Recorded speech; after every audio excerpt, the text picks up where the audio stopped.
विदूषियों और विद्वानों की इस सभा को अभिषेक श्रीवास्तव का नमस्कार। सदन का मत है पंच प्रण। ये पंच प्रण लाल किले की प्राचीर से भारतीय गणराज्य के जनमानस को एक संकल्प के तौर पर सौंपे गए। एक संकल्प जो 2047 में विकसित देशों की सूची में देखना चाहता है भारत का नाम दर्ज, और इसकी ये अभिलाषा की पूर्ति करेंगे आपके सामने अंकित ये 5 प्रण।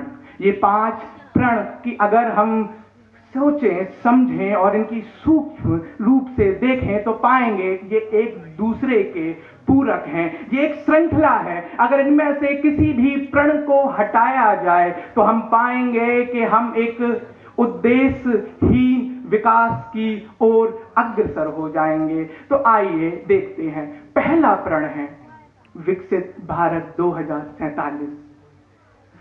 तो जनाब, सबसे पहला सवाल यहां पर यह बनता है कि विकसित और विकासशील के बीच में जो सेतु है वो है विकास। विकास क्या है?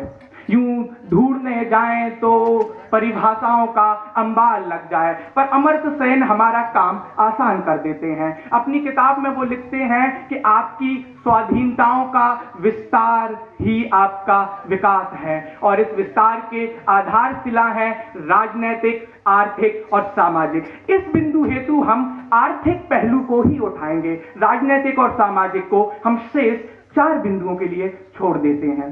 जैसा कि अभी मंत्री जी भी यहां बोल के गए थे, भारत युवा देश है, और इस युवा वर्ग को अगर कुशल श्रमिक वर्ग में तब्दील कर दिया जाए और राजनीतिक कारण से मोहभंग हो चुके चीन से छिटकती कंपनियों को वियतनाम से भारत लाया जाए तो हम पाएंगे कि हम सेवा क्षेत्र के लिए भारत का विस्तार कर रहे हैं। इससे आपकी अर्थव्यवस्था का भी विस्तार होगा, पर भारत शरीके मुल्क की नैया पार बस सेवा के पतवार से नहीं होगी। इस नैया में 2 पतवारें और जुड़ेंगी, वो होगी उत्पादन और कृषि। कृषि का साहब देखिए खेल कैसा है।